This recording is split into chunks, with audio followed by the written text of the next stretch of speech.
নমস্কার বন্ধুরা, তন্বীর পাঠশালাতে সবাইকে স্বাগত। আশা করি আপনারা সকলে ভালো আছেন ও সুস্থ আছেন। আমিও মোটামুটি আছি। তবে বর্তমানে পশ্চিমবঙ্গের একটি ভয়ানক ঘটনাকে কেন্দ্র করে আমার মনে হয় কারোরই মন মানসিকতা খুব একটা যে ভালো আছে তা একেবারেই নয়।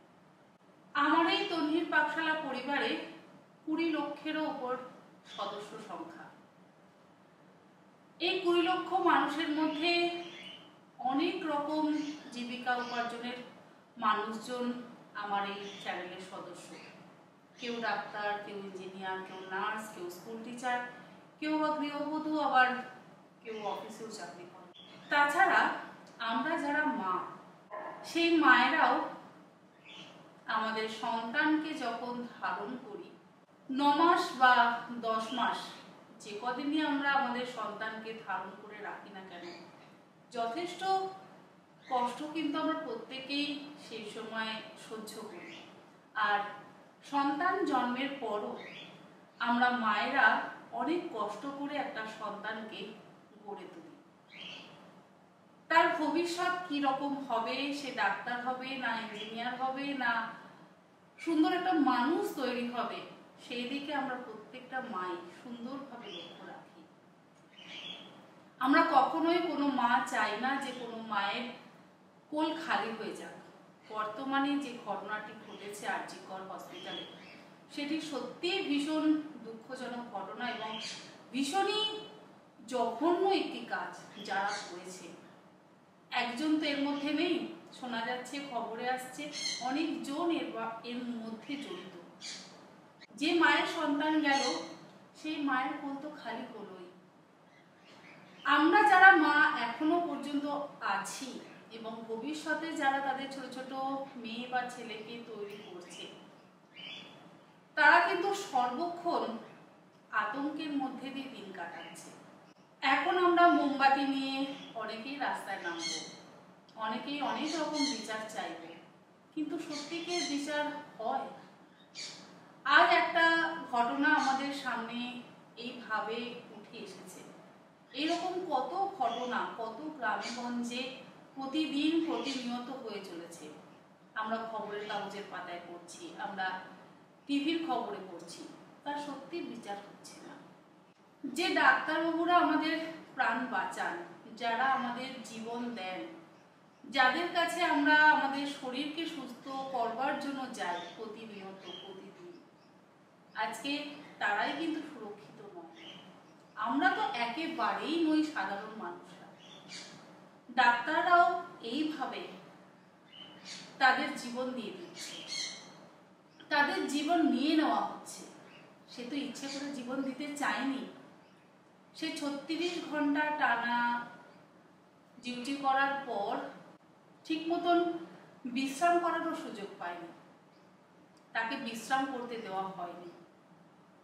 সত্যি ভীষণ দুঃখজনক ঘটনা। যে মায়ের কোল খালি হয়েছে, তার যে কতটা কষ্ট হচ্ছে, আমরা যারা মা তারা আমরা প্রতি মুহূর্তে সেই মায়ের কথা ভেবে কিন্তু মানে কি বলবো, সেই মায়ের কথা ভাবতেই পারছি না যে তার কতখানি কষ্ট হচ্ছে। আমরা যদি এতটা কষ্ট পাই, তাহলে তিনি কতটা কষ্ট পাচ্ছেন। আর যারা এই ধরনের ঘৃণ্য কাজ করেন, তাদের একবারও মনে হয় না যে তাদেরও বাড়িতে মা বা বোন বা স্ত্রী থাকেন। তারা কখনোই সেই সময়টাকে, সেই মুহূর্তটাকে নিজেদেরকে আটকাতে পারে না। এই প্রতিবাদটা হওয়াটা ভীষণই দরকার এবং এর একটা সুবিচার হওয়াটা ভীষণ দরকার। জানি না সুবিচার পাওয়া যাবে কিনা, কারণ কিছুদিন পরে সমস্ত কিছু যেন চাপা পড়ে যায়। এখন টাটকা তাজা সমস্ত রকম রয়েছে। 1 মাস 2 মাস 3 মাস 6 মাস পর সমস্ত কিছু আবার চাপা পড়ে যাবে, মুখ বন্ধ হয়ে যাবে। এরকম অনেক মেয়ে ছেলে বা ছোট ছোট ছাত্র বা ছাত্রী অনেকেরই জীবন যাচ্ছে। আমরা আমাদের সন্তানদেরকে দূরে পড়াতে পাঠাতে যথেষ্ট ভীত সন্ত্রস্ত হচ্ছি। প্রতি মুহূর্তে ভয় পাচ্ছি যে তাদেরকে কিভাবে বাড়ির বাইরে পাঠাবো। কারণ মেয়ে হোক বা ছেলে, কারোরই কিন্তু জিমডে কোনো কি বলবো কোনো প্রোটেকশন নেই, আমাদের নিজেদেরও কোনো প্রোটেকশন নেই। আমরা যারা কোনো কাজের জন্য দুপুরে বা রাত্রে বাইরে বেরোই, আমাদের পেছনে যে কে কজন লক্ষ্য রাখেন, কিভাবে তারা দেখেন, কোন নজরে দেখেন, সেটা কিন্তু আমরা কেউ জানি না। এই যে আমরা ফোনের মাধ্যমে একে অপরের সাথে যোগাযোগ করি, ফোনের কিছু ভালো দিকও আছে, আবার কিছু খারাপ দিকও আছে। আজকাল আমাদের এই ফোন নাম্বারগুলো বিভিন্ন জায়গায় ছড়িয়ে পড়ে, আমরা আমাদের নিজেদের কাজের জন্য এই ফোন নম্বরগুলোকে দিয়ে থাকি, কিন্তু কখনো কখনো দেখি সেই ফোন নম্বরগুলো অনেক অন্যান্য জায়গাতেও চলে যায়। আমারই ফোন নাম্বার এমন এমন জায়গায় চলে গেছে যে অনেক বাজে ফোন আমার ফোনে আসে।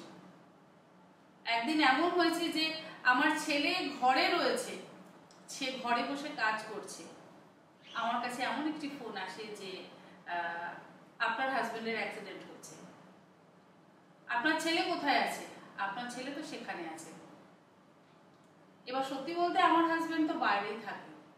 আমি প্রথমটাতে একটু ভয় পাওয়ার পরও দ্বিতীয়তে যখন তারা বলে যে আপনার ছেলেও সেখানে আছে, তখন আমি বুঝলাম যে ঘটনাটি সত্যি নয়, তারা অন্য কোনো রকম অভিসন্ধি নিয়ে আমাকে ফোন করছে।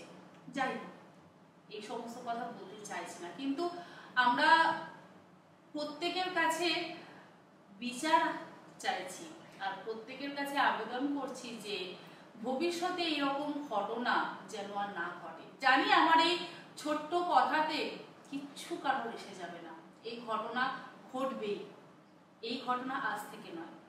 বেশ কয়েক বছর আগে দিল্লিতেও একটি এরকম ভয়ানক কাণ্ড ঘটেছিল। কতটা বিচার পেয়েছে, কতদিন পর বিচার পেয়েছে।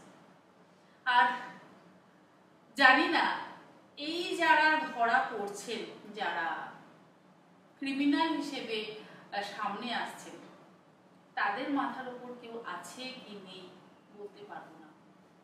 বাট এটাই খুব খারাপ লাগছে যে যে ডাক্তারবাবুদের কাছে আমরা যাই আমাদের নিজেদের শরীরকে বা নিজেদেরকে ঠিক রাখার জন্য, তারাই কিন্তু আজকে এই দুনিয়াতে সুরক্ষিত না। তাহলে আমরা কারা সুরক্ষিত? আমরা কেউ সুরক্ষিত নই। জানি না ভবিষ্যতে আর কত দুর্নীতি, কত খারাপ দিন আমাদের আসছে। আমাদের যারা সন্তানরা রয়েছে, তাদের যারা ভবিষ্যতে সন্তান হবে, তারা কি দিন দেখবে? প্রত্যেকের কাছে একটাই আবেদন, নিবেদন যে এই যে ভয়াবহ ঘটনাটি ঘটলো, যে চলে গেল সে যে কতটা কষ্ট পেয়ে চলে গেল সেটা বলার কথা নয়। তার গলার হাড় ভেঙে দেওয়া হয়েছে, তার পায়ের গোড়ালির হাড় ভেঙে দেওয়া হয়েছে, সে কতটা নির্যাতন সহ্য করেছে, সে চিৎকার করেও কাউকে কাছে পায়নি। আমরা তো সেই সময় গভীর নিদ্রায় মগ্ন ছিলাম, বাট সে কতটা কষ্ট সহ্য করেছে, তার চারপাশে কেউ ছিল না। ভবিষ্যতে যেন এইরকম ঘটনা না ঘটে, তার জন্য সত্যি আমরা প্রত্যেকে বিচার চাই, বিচারটা হওয়া খুব দরকার। আজ শুধু এইটুকুই বললাম, আমি জানি না আমি কতটা ঠিক বা ভুল বললাম। আমি আশা করব আমার সাথে আপনারাও পাশে থাকবেন, কারণ আমি সোশ্যাল মিডিয়াতে কাজ করি, অনেক মানুষের সাথে আমার পরিচয় আপনাদের মানে আমার রান্নার মাধ্যমে। আমার রান্না অনেকেই দেখেন, আমি জানি না তার পরিবার বা তার পরিবারের মানুষজন আমার রান্না কখনো দেখেছে কিনা। আমি সেই জন্য কিন্তু এটা বলতে আসিনি, আমি একজন মা হয়ে বলতে এসেছি, আমি একজন মেয়ে হয়ে বলতে এসেছি যে ভবিষ্যতে ছেলে মেয়ে নির্বিশেষে সকলের সুরক্ষার কিন্তু যথেষ্ট প্রয়োজন আছে। গত বছরও এরকম একটি উজ্জ্বল নক্ষত্রের পতন ঘটে, কি না র্যাগিং এর মাধ্যমে। এখনো র্যাগিং হয়। আমরা সত্যি আমাদের ছেলেকে বা সন্তানকে যখন কলেজে পাঠাই, আমরা সত্যি একটু ভয়তেই ছিলাম যে কলেজে গেলে তো র্যাগিং হয়, কিভাবে র্যাগিং হবে, কেমন হবে, তাদের শরীর সুস্থ থাকবে কিনা। সত্যি বলতে প্রত্যেকের কাছে অনুরোধ, আমাদের প্রত্যেকটি মেয়ের সুরক্ষার তো প্রয়োজন আছেই, আর যে জঘন্য ঘৃণ্য কাজটি হয়েছে তার বিচারের ভীষণ প্রয়োজন। বিচার যেন অবশ্যই হয়। আমরা যদি প্রত্যেকেই সোচ্চার হয়ে এই বিচারটা চাই, এবং এটা যতক্ষণ না সমাপ্ত হচ্ছে, মানে এক যে অপরাধী, সেই অপরাধী যতক্ষণ না ধরা পড়ছে, ততক্ষণ যেন এটা সোচ্চার থাকে, হঠাৎ করে যেন বন্ধ না হয়ে যায়। কারণ বিচার যেন সকলে ঠিক পায় না। বিচার হতে হতে হঠাৎ দেখা যায় সমস্ত কিছু ধামাচাপা করে বন্ধ করে দেওয়া হয়, মানে সকলের মুখ বন্ধ করে দেওয়া হয়, আর আমরাও সকলে ক্লান্ত হয়ে পড়ি। আর এই যে সোচ্চার গতিতে আমরা এখন সকলে এগিয়ে যাচ্ছি, ঝাঁপিয়ে পড়েছি, এই সোচ্চার গতিটা কারোর মধ্যেই যেন মানে সেই এনার্জি, উদ্দীপনাটা যেন কোথায় হারিয়ে যায়। এভাবে যেন কারোর এই এনার্জি বা উদ্দীপনাটা হারিয়ে না গিয়ে যেন সত্যি বিচার মেয়েটি পায়, সেদিকে আমাদের প্রত্যেকের নজর দেওয়া উচিত। আজ এইটুকুই বলবো। আর একটা কথা বলবো, যে মায়ের কোল খালি হলো, যে বাবার সন্তান হারালো, ভবিষ্যতে যেন এরকম মায়ের কোল খালি না হয়, বা তার বাবার সন্তান যেন না হয়।